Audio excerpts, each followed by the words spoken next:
13 Sentinels Aegis Rim is a new echelon of storytelling wrapped in a stunningly beautiful package. This game's highest praise is that it interweaves so many storylines to keep you guessing and many different approaches to a familiar but unfamiliar world. It's absolutely worth your time, even if the game style might get in some people's way. I implore you, play this game, experience this story. It's a masterclass in what it sets out to achieve, and if you have any inkling into sci-fi with complicated plots and different perspectives, this is a goldmine of what the heck is going on in the best of ways. Visual novels continue to be missing within my own personal gaming catalog. Almost every time I pick one up, though, I seem to enjoy it. 13 Sentinels has many mechanics thrown into it, yet from my short stint into this one, it seems the developers have brought all of this together into a very unique, cohesive package. Maybe with one mechanic falling a bit short in my book. Needless to say, this was a refreshing video game experience in my eyes, and that has been sorely needed for me this season. So let's talk about this one.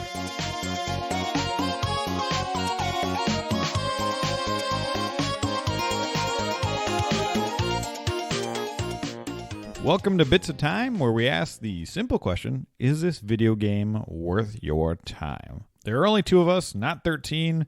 We don't have any Sentinels, but I like vanilla ice cream. This is made by Vanillaware. I'm one of your hosts, Michael. My God. I'm Larry. What in the hell, man? So that intro. You might actually like a game that I picked. Perhaps. There's a lot of promise with this one. And this is where our podcast is at its strongest, because I am now somebody who is looking to you to hope that this game continues to build upon itself. I'm sorry if I let you down, everybody. Well, not according to that intro. It sounds like I have nothing to worry about. Yes. Okay. So one thing we do have to talk about, Larry, how long did you spend on this game? Because you did say short stint. Yeah. Well, I think this is also longer than some of the games that I've disliked this season, but I have 2 hours, 31 minutes, 23 seconds is what I have written. That's a pretty good chunk of time, I feel like, for this. And I feel like you get a feel of the 3 different types of gameplay elements that are going on. Well, and I would actually put the caveat on top of that is this is the one game I set it down with an intent I actually want to keep this one going. Okay. And which is, that, like I said, that's why I put that at the end of this. This is a game I want to continue to play. I'm very much fascinated in where this is going. I have a couple questions. I have a little bit of a concern about one area, which we'll dive into. All right. So with me, it took me 34 hours, 59 minutes, and 23 seconds to completely finish 13 Sentinels Aegis Rim for the PS4 with a Platinum trophy. You mainly get most of the trophies by progressing the story. There are some tied to combat and thought clouds, which we will talk about. Yeah, those thought clouds. That's another area I want to talk about. I forgot about that. Yeah, so let's talk about the history of this, and we'll talk about our history with this developer, because I don't think this is a one-off game. There's no other game at the moment. Yeah. 13 Sentinels Aegis Rim was developed by Vanillaware and published by Atlas on September 22nd, 2020 in the States. Came out in Japan November of the previous year. This is Vanillaware's first sci-fi-centric game. All their other offerings were high fantasy. I've only played Dragon's Crown. They only have 3 games, I believe. It's Dragon's Crown, Odin's Sphere, and Muramasa Rebirth. Or just Muramasa, I can't remember. I've heard a lot about Odin's Sphere in the past. Yeah, I think that was a PS2 game, I believe. All of them have this really great looking art style, very eye-catching. You're going to know the style of the game. This one looks way different, though, I think. I mean, not way different, but the style is just flipped somehow. I don't really know how to explain it, but when you compare it to the other games, you can tell it's Vanillaware, but it looks so much different. That could be the setting. The sci-fi is different from high fantasy. Yeah, there's a uniqueness about the art style in this game. But this is by far their best looking game, in my opinion. But I haven't seen the other ones in motion, which that could be a thing. So get my own 2 eyes on it. I need that in front of me. But I do want to get around to playing Muramasa, which I got on my Vita. So interesting thing about this game, this started development in 2013, right after, I believe that's when Dragon's Crown came out. And there was supposed to be a toy line, which is really interesting. That's how it started. The director of the game, George Kamitani, wanted to make a smaller game compared to his previous ones. And this one, he got a very sprawling, epic thing. So I don't know, maybe just in gameplay design he was thinking. I'm not sure. But there's a lot in this game. So I don't know if Small is the right word for it. And I'm wondering if he went a little bit outside of his expectations on this one. Apparently, Atlas did not want the toy line, but the script relatively stayed the exact same. The ending of the final scene, the first draft, and unchanged. I think that's pretty cool. Yeah, that's very cool. That means his vision kind of stayed in check through all the development process. This is kind of a long message, but I want to get that. I think it's pretty cool. This is an excerpt from Facebook via Atlas West page, and it's from the game's director. A message to the fans a day before the game launches here in the States. It's 2022. You got to call it Meta, not Facebook. Whatever. It's still on Facebook. So this is from him. Time truly flies so quickly. I still recall when I attended E3 to promote Dragon's Crown, I was asked by Atlas staff in the USA what kind of game 13 Sentinels Aegis Rim would be. At the time, all we had was the title and a couple of illustrations on hand, but I remember saying it would be something a bit like Heavy Rain Pacific Rim, throwing some big names down, trying to put up a front. So that's interesting right there. Years went by, and the development of 13 Sentinels Aegis Rim came up against numerous brick walls. Part of that was because the game was truly recklessly ambitious, an attempt to redefine what storytelling in a game could be. Finally, 6 years since that New Year's greeting card that started all, the game was finally finished. After pouring in what felt like an immeasurable amount of work and time, and all we have here at Vanillaware, I consider this title to be an amalgamation of everything within me, a culmination of all of my past experiences and creative skills packed with my feelings and respect for my inspirations. In truth, I doubt we'll ever be able to create a game the same way we did this one. I can't say for sure how much a sci-fi coming-of-age story set in Japan will resonate with the rest of the world. I'm setting this game off with my head held high, knowing we crafted something worth taking pride in a game I truly feel is Vanillaware's best work to date. I sincerely hope everybody who plays the game enjoys it as much as we did making it. George Kamitani, Vanilla. Oh, I guess I get 3 takeaways from that. One, this is the importance of having a producer. Someone eventually needs to step in and be like, hey, guys, budget. Recklessly ambitious and point that out. And again, I understand like producers are hated, but that's why it's important to have one. I will put the one connotation in there. Every developer's most recent game is usually one of their favorite, but the way that was worded, it's so awesome to see. Like, he's truly proud. It's very refreshing. I feel like this is a Japanese culture thing too. Yes. Coming out and pouring your heart and soul into it, especially if they mess up, then they apologizing. But there definitely is more of like in the Western market, a feel of just coldness, I think, sometimes to the whole production side of games, where you see that in like the Eastern Japanese style games where there's just so much more love and passion. I think that's maybe what's missing sometimes. Yeah, I feel like we are getting that in the West here and there, and maybe we had that before. There's some type of middle area where everybody's just like, oh, big company, scary, rah. But yeah, I think maybe like the EA, the Ubis, like there's a little bit of like the monotonous that we see. Hopefully that's changing, but we're seeing a little bit of that right now. Correct. You said there was 3 points. I feel like you only said 2. I got through all 3. The final one was just that I was so thankful that you can see how much passion was in there. There we go. That's 3. I can learn to count one of these days. Where do you want to start with this one? Well, I almost feel like because we brought it up while you were doing the history, we probably should just talk about the look, the art style. Yeah. Just finish that point. So this game, there's a lot of, when you think of sci-fi, you go into like dark areas, but this game has a lot of vibrancy to it. Like anytime there is light in this game, it's amazing. Seeing it go through the classrooms, or you're out in like near a hilltop and you're seeing the sun come down, it's unbelievable. For me, when I play video games, whenever I look at a game and I think back to it, there's always like moments that I'm like, I see on screen, I'm like, wow, they knew there was something they wanted you to see or remember about a scene. And the first time I went into the future and saw like the desolated, destroyed world, like the way that they pictured it with the giant like Kaiju. Yes, thank you.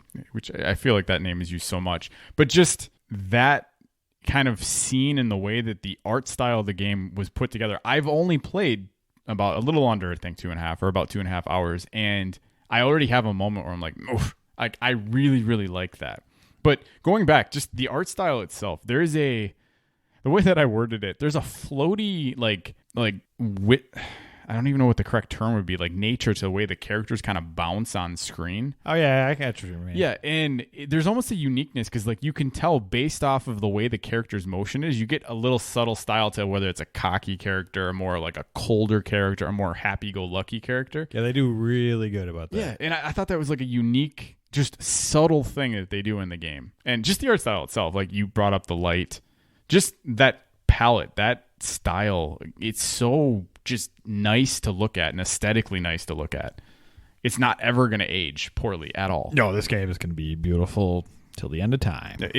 You almost feel like when you have this style of game, the art, it almost just feels like it was drawn. Like you can see it, where all games are drawn, but then there's a layer of graphics that get thrown over it. This just feels like a game that was just hand-drawn. It could be hand drawn. I think that's what their studio is kind of known for, is that look. Yeah. And this one just pops like none other. I think we should explain a little bit, just in case you've never heard about this game. There is 13 different protagonists. You pick a story, you go into it. It's kind of like an adventure game where you're just talking to fellow students in this Japanese high school, and there's time travel.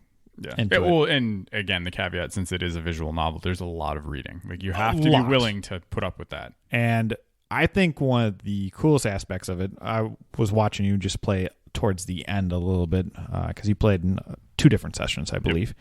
And you just see other protagonists walking in the background of the school, and it's just like, this is so cool. And you did kind of clue me into that towards the end. At one point, you were talking about a specific character that I was asking you questions about, and so that's cool. That's how they're interwinding the storylines, and it kind of shows you that. To me, it gave me the vibe that we're gonna maybe go back and see some of the connections pop up again. Correct. Yes. And I already in my head was like, when you mentioned that to me, I was kind of like, oh, okay. So I wonder if when I play as that character, I will see like this scene I'm experiencing right now, just from that person's point. Yep. And that's cool. Like I love that, which you could also see why it would probably took so long to develop. That is hard to intertwine, especially 13. 13. And why 13, by the way? Like, is there a reason? Was the story ever? Maybe. It's been a little while since I finished it, and I went through, before we did this, a long deep dive into all the things, because I didn't know how much story we were going to talk about.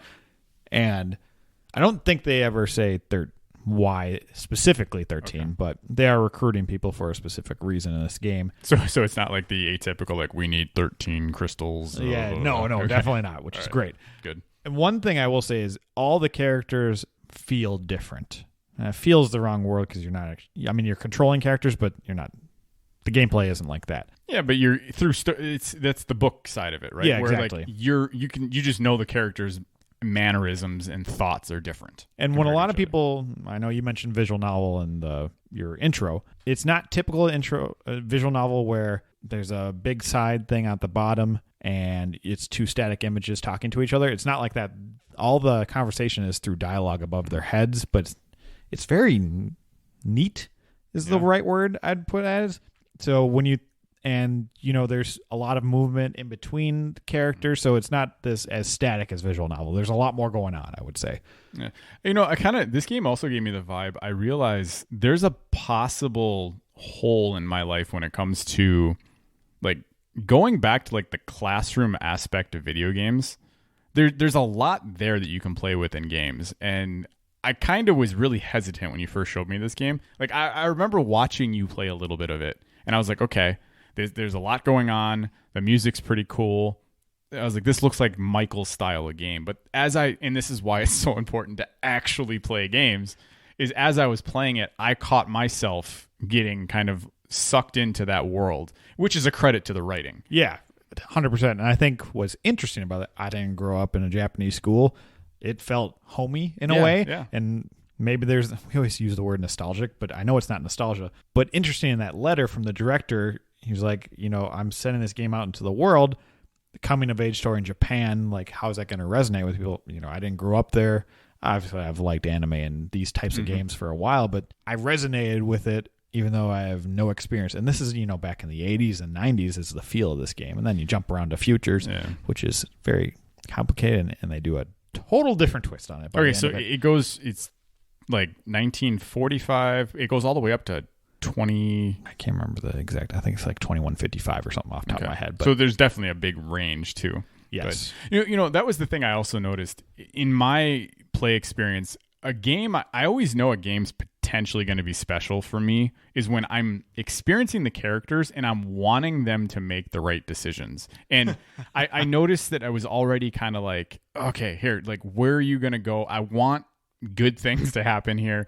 I'm starting to worry about this character. Like, all that is playing in the back of my head. And not a lot of games have done that for me. And the fact that this game was doing that, I feel like it has the potential, from my point of view, to be a special experience for me.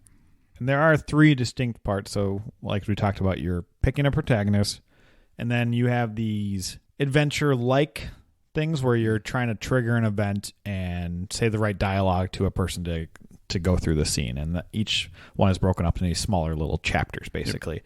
And then there is just a mode that's all the encyclopedia of everything you learned. So that's all it is. And then you have the RTS turn-based style combat thing. What are your thoughts on that? So this would be the area, and I'm assuming it gets more complex and more complicated as you go. This is coming from someone like me who I'm a fan of, like XCOM. I'm a fan of a lot of the strategy aspects. I felt like this was a little bit of an add-on to me. It felt more of like that tower defense style game. There's the turn-based to it. So it's really strange. The enemies move constantly, but when you are initiating, when your gauge fills up for each character, you're in these giant mechs, the Sentinels. And when the game pauses every single time before you take an action. Yes. So it's like real time and turn-based at the same time. It's like a little mixture of the I've two. never really played anything like that for the most part. So I think that's unique. I would say it is the weakest link out of everything. Yeah, so, and I was actually curious from your point of view, because I'm assuming, like I said, because I've only, I think, fought in that mode 3 times on my play through. And each time, there wasn't a massive change in what was going on. And in my head, I was kind of like, I was playing this, I almost started feeling I was like wanting to button mash to get through it. Like I liked that there was a little bit of strategy. Like there was a point where I sat and thought like, okay, should I wait right now? What's this enemy going to do? So there's a little bit of that, but I was really wanting to get back to the other parts. And that's my thing. I can't decide if it's a negative because the other part's so strong that this just feels a little less. Well, okay. So the point that I was trying to make is someone like, it doesn't have the depth of the game, that style gameplay of the games that I like, but taking that to the side, like, what are your thoughts on this part? I was more curious in your response here. So the nice part is if you want a harder experience, you can bump it up to harder difficulty. Yeah. There is normal, and there might be easy. I can't remember.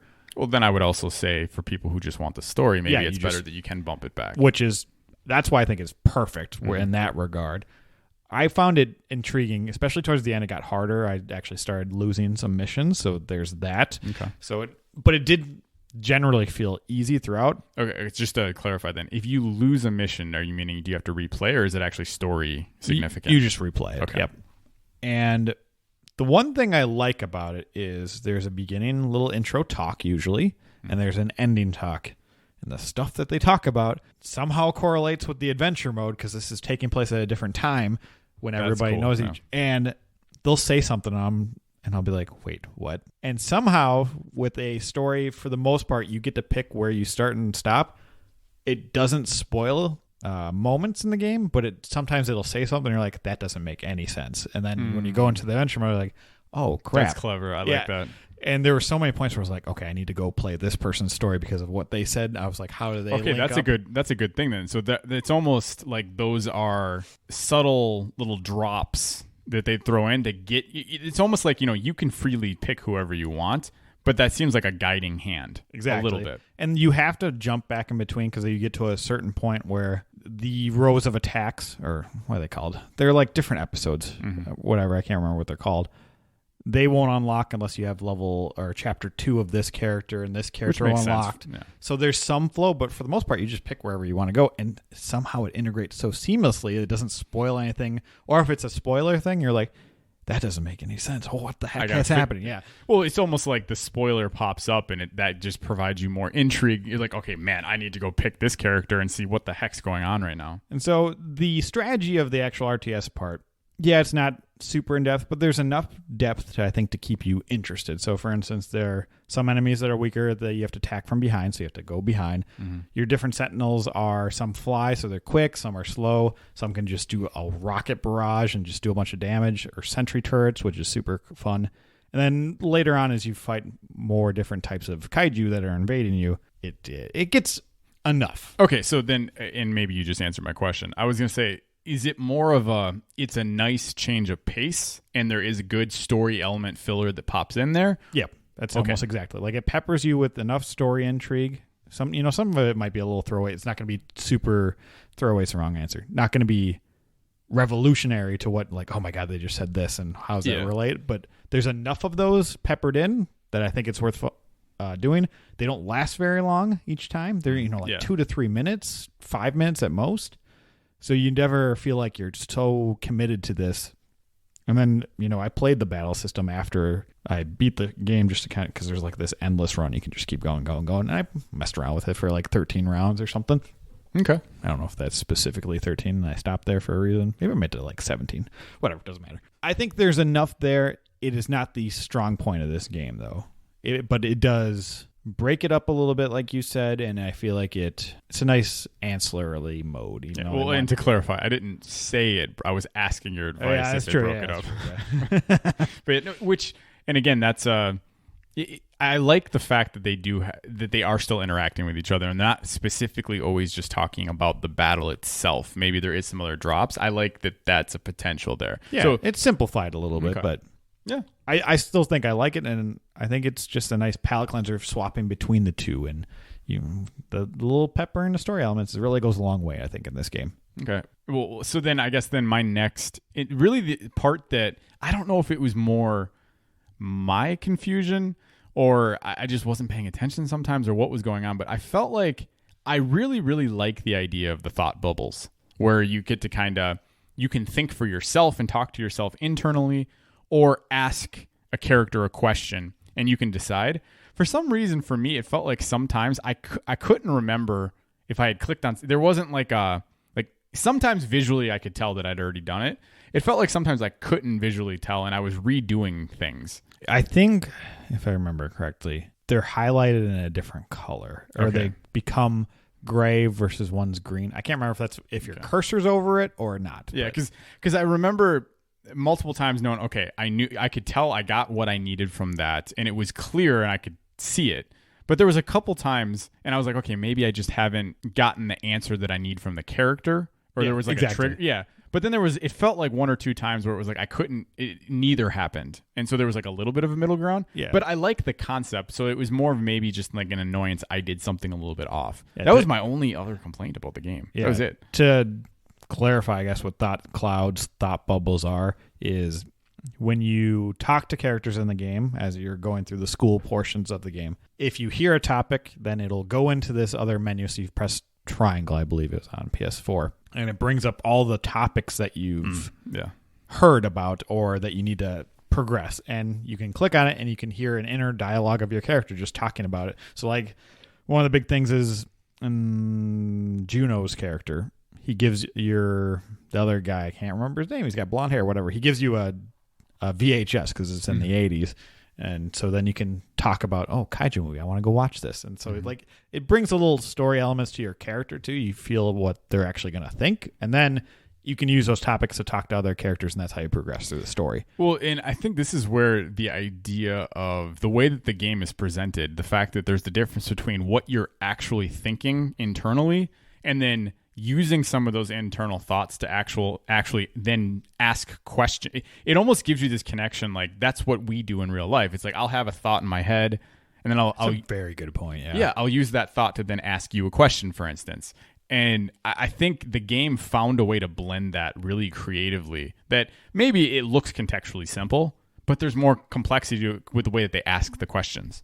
And I will say, there's a lot of Western RPGs will do this thing where they'll give you, I think I actually remember Mass Effect did this a couple times back where you would contextually have questions you could ask another character. And then when you clicked it, your guy would say it in a way that didn't make any sense. And I'm like, no, that's not how I wanted it to go. Yeah, how it's worded there, you're like, oh, that's what I'm going to say. And then you say it and you're like, oh, but it doesn't make any sense. So the way that this game alleviates that is what your character is thinking and how they're going to say it based on their thought, which I thought was really, really clever because a lot of games don't do that. So when I went to ask a question, I was like, I know what they're going to, I know how I'm going to say this because I know how I'm thinking it, which is almost like you're the character, which is very clever. So props there. Okay, so clearly visual novels have the freedom to kind of explore this better. And obviously you're the one, not obviously to the listeners, obviously here, you kind of introduced me to visual novels. And it's always been something I've seen them. Every time you talk about them, they sound intriguing. But clearly I've never pushed myself to have this be a mainstay, even though I like almost everyone I've ever experienced. So I really need to push myself. You really like them. They've always been in your life. What is it about visual novels that work for you? Well, it's not always been in my life. Gotta correct that truth. When was the first time you played one? I was trying to think about that. I want to say late 2010, somewhere around. I want to say between 2008 and 2010, somewhere around there. I don't really know. Okay, so then I guess then knowing I've always had books in my life, so maybe that's what you're thinking. And yeah, so you kind of jumped in there. That was where I was going to evolve this to is obviously you're a big book reader. So what is it? Because like video games and books obviously stand at different areas. Correct, yeah. Where visual novels feel like that kind of blend potentially between the two. So what is it about visual novels that you like better than books? And what is it you like better than maybe just traditional games? Yeah, so within the visual novels, there's definitely two different types, right? There's one that basically all you're doing is reading and you just have your characters talking with each other and then you get to see backgrounds and art and little splash screens. Maybe you'll make a choice, like a dialogue choice here and there, but mainly you're just experiencing it for the story and you get a visual along with it. Yeah. Then there's a game like this or maybe like 999, 9 Persons, 9 Doors, 9 Hours. Could be wrong on that title. Or the order of that title. I know those are the things. And within those, there is little gameplay elements. So in that in 999, you're like escape the room type puzzle. So it's a puzzle game, and then you go into all these visual novel parts where you're just talking with characters, and then you make a choice to go into the door. And that's probably one of my first ones I ever played. I will, off the top of my head, I'm pretty sure I dabbled with stuff before that, but that was on the DS. No, I remember you throwing that one at me quite a few different times, saying you got to play this, Larry, and I did the Larry thing, and I procrastinated. And then so there is kind of a mesh on what people think is authentically visual novel. People are very strange in that regard too. So yeah, I've noticed that. I've kind of dove into the Reddit side of things to see where people have very, very large opinions. Yeah, exactly. What is the correct way to do a visual novel? So I think what the crossover is, a lot of my gaming, I really like story. So JRPGs usually have a very thought-provoking world building, character dynamics, and that's what I like about books too. Usually I tend to read fantasy, sci-fi. I've branched out a lot since I started reading, but that's what I started with, and that's how I still love it to this day. I think everybody reads the same thing, but you imagine everything different. With a visual novel, at least you get the characters in your mind, and so then everything else is just about the dialogue and the filling in and the tension and the music that builds up to it. I like that. I think maybe the part of it is, the musical cues while you're experiencing story elements and visual novels. I think it just enhances it a little bit. Yeah, so it takes a little bit of the imagination out of it from a book. Correct. Gotcha. Okay. And sometimes I think that can be a good thing. And sometimes, yeah.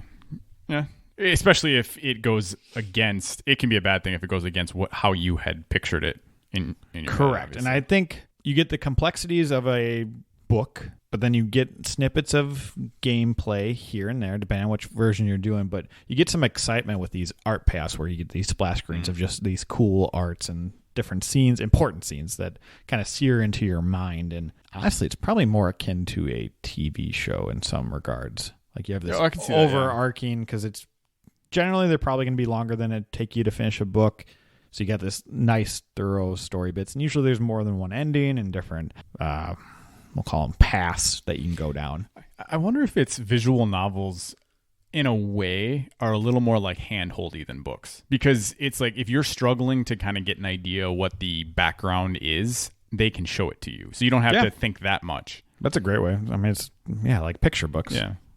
And I guess, okay, all right. It's like a amalgamation of graphic novels, but yeah, it's just like that weird medium that exists. And it's hard because some people don't justify the price because, well, I don't have that many gameplay elements, but then you got to think about how long it took them to make the story, make all the artwork, and voice acting for a lot of it too. Oh, I suppose that's an interesting question. I didn't even realize that's a debate. Is there a price point on a visual novel that you'd be like, that's not worth $60?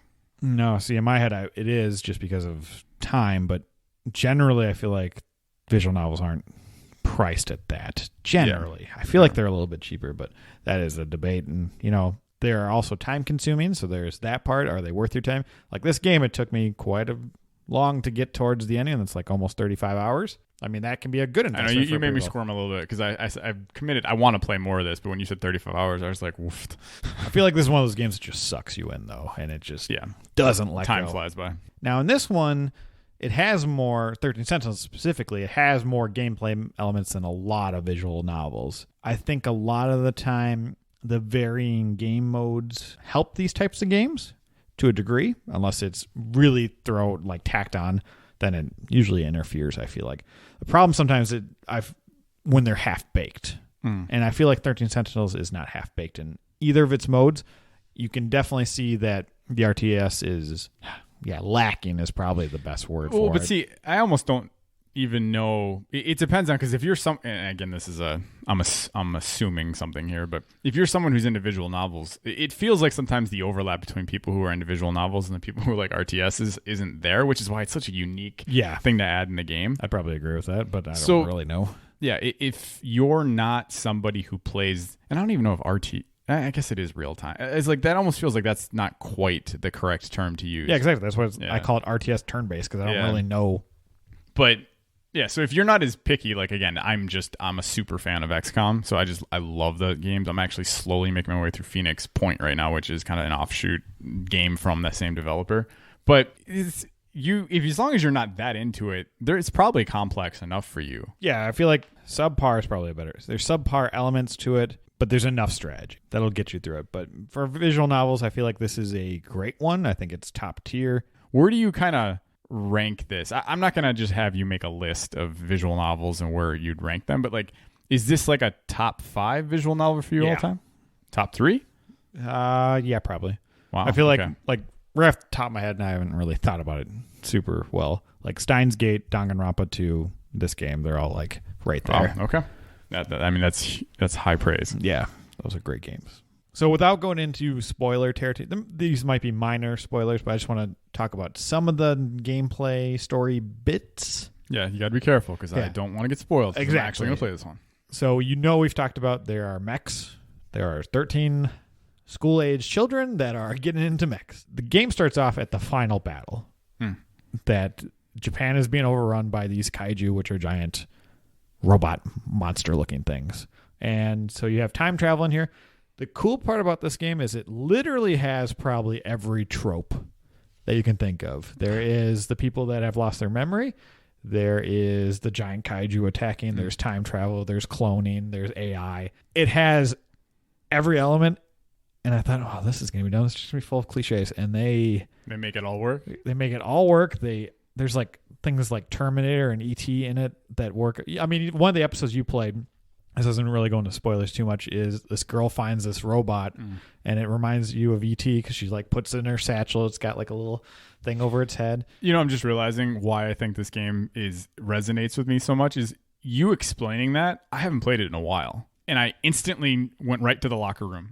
Yep, exactly. That's where you find it. The fact that like that shows you how it almost has like that book quality. The fact that I was able to recall that quickly. This game has not been on my mind. There's been a game that's released that I've spent a lot of time playing. And yet, as soon as you brought that up, boom, right back to it. Yeah, and that particular story arc about her finding we'll call it ET, but it looks like a little monitor / kind of like Wall-E. It looks like Wall-E. That's what I think you even mentioned that before. I said Wall-E, yeah. ET seems like a weird frame. Well, when I think ET, it just, I don't know. When it, like, not when a robot. When it pops up out of the basket, it's got like the clothes over its head, and it reminds me of the ET when he's either in the house or he's riding on the bicycle. Okay. Or in the bicycle basket. But that is the first time where you go, or depends on how you play it, I guess. you go to the future and you see the destruction. Yep. And one of my favorite parts about this game is when you see in the background like a giant machine just come out and the music hits right, and it's just... Well, and again, so I'm glad that I guess I'm glad, but I'm also then slightly worried. The fact that like you brought up the exact moment that I played, where the fact that you hit that storyline beat and I remembered it exactly, but then right after that it goes into the moment that already sticks in my head, is going to the future and seeing that desolated world with the kaiju getting up. That's so awe-inspiring, but I'm assuming it just continues then. Oh yeah, there's plenty of, every time they'd have something in the background moving around, I'm just like, oh, this game's so beautiful, it's great. It's got this weird animation to it too. It's not like super crisp. There's just something slightly off about it that I love. I don't know what it is. In a weird way, I feel like a tune that I've had to the games this season has been, as long as they're standing still, they're fine. In motion, I don't like them. With a lot of them, it feels like. This game is that, like, is the example of like it's just beautiful all around. Yeah, I want to say so many spoilers, but I think the coolest part about it, knowing that there is timelines and jumping around, you get to see these characters in so many different times and how much they've changed and their looks, and just it all works together. And then when you realize what the game's actually about, it's just freaking bonkers in the best of ways. Okay, so safe to say, can we kind of put down the flag that like we'll maybe wait and do a special side episode someday where if I do eventually ever beat it, we are going to do a standalone episode, and we're just going to talk spoilers the entire time. If you demanded, listeners, or if Larry, you ever finish this game, I want to talk. Yeah, because I would love to. Okay, go into the detail, because the main antagonist in this game is great, and just there's a freaking talking cat. You can't go wrong. Okay, well then, a talking cat that makes people assassinate other people. It's just hilarious. Okay, all right, in the best of ways. Fair. So if we do spoilers someday, cool, but I think I implore you, like I said in the intro, just go play this game and then find people on Reddit to talk about it or whatever, or message me on Twitter, whatever you want to do, and we will talk about this matter of Michael, and then hopefully we can get Larry to finish it, because you do have a PS4, don't you? Mm-hmm. So I played this whole game on PS4. I dabbled on the PS5 as well after I got it, but yeah, no, I definitely want to set aside some time to play this. It's intrigued me. And honestly, everything you've been talking about is kind of fitting into things that I'm interested in from storylines anyways. So cool. I'm curious to see kind of where all the characters go. I already, like I said, the little bit that I've played, I'm curious how the characters are going to evolve, what's going on. It clearly feels like there's something larger than what I'm seeing happening. Yeah. So, and I think another standout point is, so you have these 13 individuals, and each of their stories, you're kind of doing something else. Like one is stuck in a perpetual loop like Groundhog Day. One person's trying to recruit people. Another person's going from time to time looking for food. The yakisoba guy, that's one of my favorite things. So there's enough intrigue within the narrative of doing, it doesn't all feel the same, that I think they did really well with that. And there's like a uniqueness to each one of the characters. Correct. Okay. I like that. Yeah, because I know when you first said and kind of showed me the game, the idea that there's 13 individual characters, I was like, man, that seems like a lot. That's the beauty of this game. Somehow they wrap it all up perfectly, and I feel like that's 6-year production time. Yeah, I feel like there are standout characters for me, but I enjoyed almost every story. Okay. I don't know if there's a story I didn't not like. And again, your 34-ish hours were a platinum. 35, yeah. 35, okay. And was that, you said for the most part, you're going to probably get them all anyways? Yeah. Let me just do howlongtobeat.com, 13 Sentinels. Because with 13 different characters... 30 and a half hours. 30 and a half? Is the median. Just main story, though. I mean, there's not much extra to do in this game, I would say. So that's like a little over 2 hours per character. Like if you rushed... You could do it in, apparently it says 23 hours. Okay. A little over. Leisure, you could take up to 39, 38. So do some characters take more of a front and center role, and some definitely feel like side? So that's my thing. I feel like every character feels like a main character in regard. There are some that take leadership roles more than others, and I feel like there's definitely a main character in this game, but they do really good about jumping back and forth between them. It's impressive. It's honestly an achievement that I didn't think. Usually when I think of JRPGs where you start off all like, and you have to go eventually gain everybody and separate stories, this one interconnects them so well all the time that it just works. So I guess something I'm curious about. When I was doing a little bit of research with the game too, trying to not spoil anything for myself. I was reading just kind of the synopsises people were giving for the reviews, and it's pretty much critically acclaimed by most people who reviewed it. So why is it a game, especially on Sony side of things, that did so well? Why does it feel like it went under the radar? Like, do we know how much it sold? I can hear you clicky clacking away. It sounds like I'm looking at the review and seeing what it got reviewed at. Sitting at an 85. Okay. I know they did a post of like celebrating that it had 500,000 copies, like 500,000. So by the time you're listening to this, though, I think the Switch version should be out, which is cool. They're pouring the Switch. I feel like it'll find a new audience. Yeah, on the second anniversary live stream of the game, it had surpassed 500,000 copies sold worldwide. So remember, it came out a year before in Japan, so that's their second year. So September 2021, 500,000 copies. 200 of that was in Japan. That's still kind of crazy, though, right? Like, it just shows you how weird gaming is. Like, that's technically a success. And I think the hard part, this is a strange sell. Like, how do you sell this game? Oh, okay, yeah, speak to me. How do you sell this game? Exactly. You look at the art style and you're like, man, amazing. But then they're going to look at, it's very anime, even though it's not really anime per se. Like, when I think of anime, I think of like goofy characters and like quick obscene stuff. But so is it because it's a visual, like, what is the most popular visual novel ever? I know there's been a couple that kind of crack the mainstream. I have no idea, to be honest. Because like I even say, like, obviously on our old podcast we talked about Doki Doki, and I feel like that one cracked a little bit into the mainstream because people are like, this is so weird. Helped that it was free too, I think. So I feel like, is it the Danganronpa? Yeah. Every once in a while has kind of hit that line. Let's just look. We're doing a bunch of on the fly shit. That's fine. Do some research. Danganronpa sales. Because while you're typing, I just wonder if it's the visual novel. 2018, Spike Chunsoft, the developer, or I think that's developer. I don't remember. What was the developer's name? Spike Chunsoft. Okay. Reported in March 2018 that the two games each sold an additional 200,000 units through Steam. By 2021, the series reached 5 million copies. So that's 3 games, 5 million copies. I mean, but they're averaging over 1 point, like. So I feel like if this style of game reaches, which is crazy, 500,000 to 1 million copies, you're doing good. I wonder what the production cost was for the game then. Because my hunch is the fact that it's hand drawn, as much as that's more tedious, clickety clack, it's got to cost less. But they seem very proud of it, which it's pretty awesome. You can buy a figurine. That's the thing. It's impossible to find these numbers, which sucks. But they are definitely cheaper to make than most AAA games here in the West. That's for sure. I think it's just a hard sell because, one, I feel like the biggest demographic of players is not in the East. No. Impatient. Yes, that too.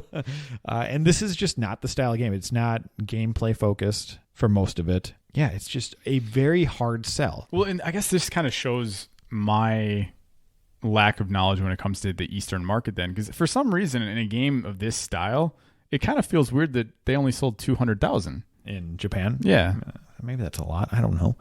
There's like 100 million people there. I don't know how many of them are gamers, but you've got quite a few. Odin Sphere. Let's look at Odin Sphere number. In 2015, it sold over 500,000. And I believe that is with, I can't remember when the PS4 version of that came out. Okay, this is purely for just research purposes, and you can be listening with us, guys, because this is kind of what we do sometimes. What is like a Final Fantasy sell in Japan? Final Fantasy 10 sales in Japan, 2.43 million. Okay, maybe the market's just not as big as I thought it was. Yeah, it's. I mean, that is also from that's a good point. 2008? Yeah. No. 2004? Maybe, yeah. No, I think it's 2001. Yeah, that came out in 2001. Okay. Yeah. Okay, so that's. I was trying to think. I was like, what age was I in school? And I was like, wait, go back. Oh, we're 2001. We're getting old. 2001. I remember that because I remember playing that over winter break. Is that crazy? That came out over 2 decades ago. Oh my god! But okay, so and maybe that's a bad example, but still, like no, I think that is a good example. Well, okay, you know what? And again, we don't need to keep doing this to the listeners. Last one, what about Persona 5? That feels like because I remember that selling like 2 million there, or 1 million there, super. Okay, so that would be then I guess what I'm trying to get at is the 500,000 sales mark is actually pretty good then. So Persona 5 Royal, which is the one that came out later, shipped over 1.8 million. The original Persona 5 sold more than 3.2 million. You know what I'm realizing? That's why the American market is so lucrative. Like, because we get Call of Duty games over here that sell just. You understand? I'm not 15 million. Yeah, I'm not saying that they're better games, but you understand why developers are trying to make games for like the Europe and the American markets. Exactly. Yeah. I mean, you think of player counts like an Apex or any new Valorant or whatever is big and new. They're probably making way more money than this. Oh yeah. So, but I guess that's my takeaway is like because it feels like the visual novel style would be so fun to see. I wonder what like a high end budgeted visual novel game. What does that consist of? I have no idea. You look like you have something to say. I'm just looking at my favorite one ever. I typed in Steins Gate sales, and then people also ask, "Is Steins Gate boring?" If it's a visual novel, yeah, I guess maybe. Yeah. This is just telling. When Steins Gate, its first week sold 16,434 copies. And then the second week, 4,200. Oh, that's not good. Yeah, but then eventually it says, blah, blah, blah, blah. As of December 2015, the Steins Gate visual novel series has sold more than 1 million copies, including 100,000 of Steins Gate Zero, which is the sequel, alternate prequel thing of a jigger. The fact that a game that started off with a sales count that was okay and then quickly dropped down to just randomly small numbers, that I wonder if that's a telling sign of like Steam sale and summer sales and stuff like that. Maybe. I don't know. So it ended up selling, the PSP version alone over there sold 63,000 in its first week. Okay. All right. Which is crazy. But so I guess handhelds and what I'm really realizing though is just the visual novel genre is very niche. Is a niche. Yes. I used that word in our last episode, but this is absolutely a niche. Yes. It's so much different than what video games started off as being, I would be like. So I wonder then if there is like a AAA level like franchise that they could like turn into like a visual novel. Like do like a Mario visual novel. Paper Mario, but really it's really paper. Yeah. There you go. I can almost see the promo still. So the question I do have to ask of you, because this gets brought up a lot, how does the sexualization of the characters, aka them becoming naked to enter the mechs, does that bother you? None at all. There are some characters that are heavy-chested. I guess I'll answer this way. I kind of thought about this question for a while. You know what? And you have an interesting perspective being a father of a daughter. Yeah. Woman. I will word it I will word it this way. For starters, I will put the caveat out there. I think for some reason, and it's not just Western culture, it's actually American culture, we're really weird with nudity. And I don't know why. Super weird. Like Europe, it's normalized. Japan, China, India, just beyond normal. Well, maybe not China. Eastern culture, it's very much normalized. Europe, it's normalized. I don't know what happened in America. I think Japan does have sometimes an over-sexualization yes, thing, though. I'm not defending that. I'm just saying in America, nudity is just like taboo. Yeah, basically. Taboo is a good word. I don't want to make a statement, but I think kind of the religious upbringing of America probably has something to do with that. But regardless of that, so to me, there needs to usually be like a story reason why. I don't necessarily like the idea of just having a naked character to have a naked character. It would be nice to know if those machines, the reason they're naked when they get into them is there's something going on. I don't know what it is. There is. Okay. So that's all you need. I don't want to be spoiled. But so that's okay with me. Whether a character is, flat chested, big chested. I mean, there's a variety of people in real life. Like, just don't. Okay. Can we talk about that for a second, though? Okay. Every time there's an anime character with big boobs, people just go up and roar. I was like, do you realize there's a lot of women out there with big boobs? I mean, I do think, it's a pretty big cliche that in a lot of anime, they're over-exaggerated a lot of times. I think where it begins to bother me, which is like, I'm not going to body shame anybody. Me personally, I like bigger women. I'm a boob guy. It's just what it is. And so I know more about you. So if that's in a game, it's not going to bother me. I think when it bothers me is when the focus is on like the jiggle physics, and that's where it becomes that. Like, more power to you if you want that in a game. Mm-hmm. I don't care. Yeah. Play it if that's all you want to play. Is some eroge game where all you're seeing is boobies bounce all over the place? Whatever. There's people that all they do is watch grown men beat the shit out of each other. I mean, what's the difference in my head? Okay, touche. Yeah. Like UFC and stuff. Like, they're a bunch of naked guys. Okay, so I would make the argument that for people who are a little more educated on the UFC, there's an actual martial art behind that. No, I know. If you just look at it, because the people that are making comments about, oh, this is super, they're just getting a snapshot of it. Okay, well, prime example then, if you want to stick with the UFC route, is don't look at the fighters. We have girls in bikinis holding up signs in between the rounds. Exactly. That's still a leftover from some. Yeah. And again, on one hand, if they're comfortable with that and not forced, go for it. There's no problem. There's nothing wrong with showing skin. It's just, I think there needs to be some form of reason. If it's just in there to clearly be perverse, you could still get away with that. I was just going to say. It's just, I think sometimes there is too much of it, and you can sometimes tell when there's like and I'm not trying to get into like a man versus woman take here, but you can sometimes tell when a game is written by a man compared to maybe having a little bit of influence. But I think there's almost two arguments here. There's, yes, like we've already stated, in America, you show nudity and suddenly the game has to be rated NC-17. But there's the other side of it that I think we've almost flipped and gone too far, where everything needs to be equal and equivalent. Every woman has to be in full-fledged armor that looks just like a man, and every man needs to be equal with that. You can do both. You just have to have a story reason for that. Or guess what? If that's what you want to creatively write, we should allow people to do that. That's like one of my favorite quotes. I don't remember what podcast I was listening to, but Yoko Taro, somebody asked him, like, that's my boy. Why did you make her like scantily clad? He's like, I just like the way it looks. Yeah. It's like, at that point, somebody was bashing him for them, but like, why? It's literally, it's his genius, it's his directive. Like, if he wants it, just make it. You don't have to play that game and you don't have to like it, but you have to respect his choice to a point. I do think that we do have this weird point in culture right now where we have a lot of people who, if someone is visually just wanting to make a game that they enjoy and they like what they like, there should be no reason. You should not be punished for that. But I think the problem is this particular area, there's been kind of a norm for a long time. It kind of feels like, I'm sure you could point to about a billion different examples where a character looks the way they look just because every other character looks like that from the past. That's also true. And then, anime / things that go in this route, there is a thing called fan service, and those are existing games. And normally I don't like that at all, and that turns me off, but it doesn't mean I don't. What's a good way to say this? If I don't like that, doesn't mean there's somebody listening that's like wants more of that, and I don't shame them for wanting that, because as long as you like it and you're not harming anybody, cool. Go for it. Well, and then I would go so far as, since you clearly pointed out the fact that I'm a father, so I have a daughter. I think one of my more popular tweets I've done in a long time was I posted a picture of Aloy in Horizon Zero Dawn, the first one. And there was a point where my daughter Layla was playing. That wasn't Aloy. Wasn't that... Oh, yeah, no, it's not Aloy. I instantly think Aloy. It's, what's her name from Assassin's Creed Odyssey? Okay, yeah. Sorry. That character...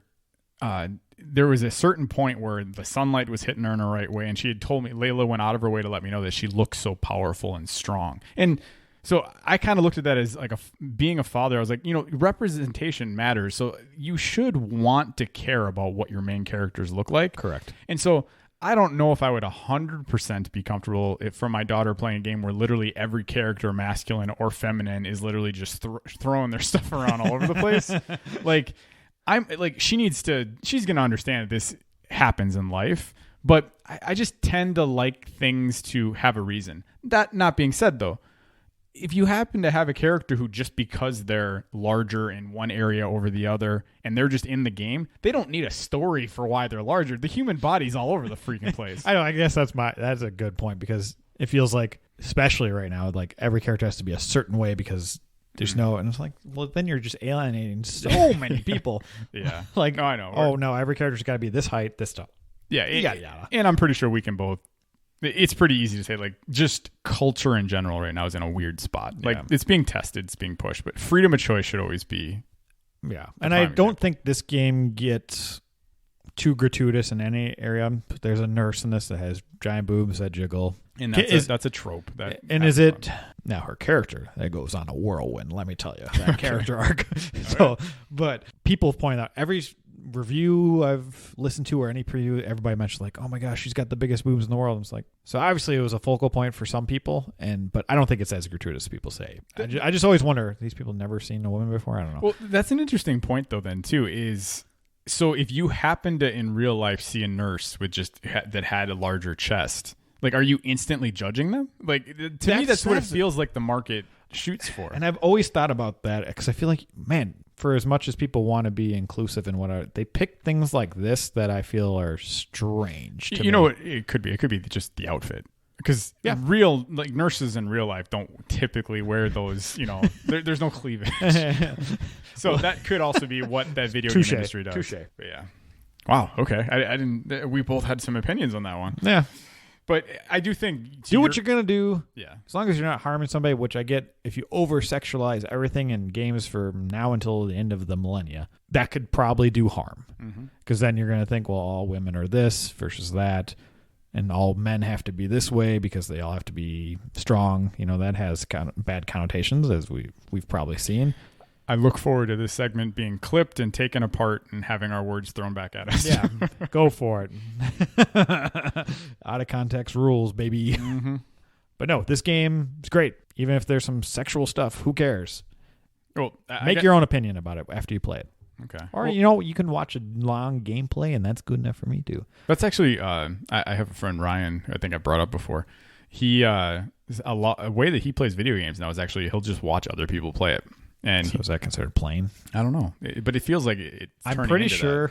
So I use that website, How Long to Beat, to track a lot of my progress and stuff. I'm pretty sure there is a watched section instead of like completing a game. You can just say you watched it from beginning. I wonder if there's like. I mean, think of Let's Plays. How many people watch games?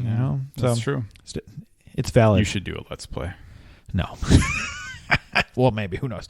I'll never say never, but as of right now, no. So let's get on to some quick bits. Best character arcs to me are Juro Kurabe for the mind messery. That's all I'm going to say. And Natsuno Minami for the E.T. and X-Files feeling. Now, is this E.T. or Wally? Wally. I don't know why I say E.T. The one part is E.T., but it definitely looks like more like Wally. And plus the first time you transition to another timeline, seeing the destruction, it's just so good. Anytime the mechs come around too, when you see them in the actual adventure mode, you're just like, oh my god, it's so good. Takatoshi's incessant need to find and love yakisoba pan which is a Japanese sandwich, is hilarious because that's all he wants to do and eat. It's great. I mean, I even get that reference because I played that early on. The freaking talking cat and all the hijinks that come with that storyline, brilliant. Epic music when things are going down.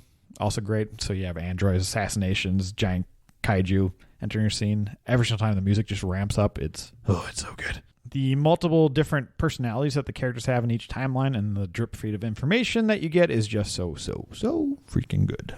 I'm just imploring you again, go play it. I'm realizing I'm enjoying your ability to kind of walk around spoilers in the story.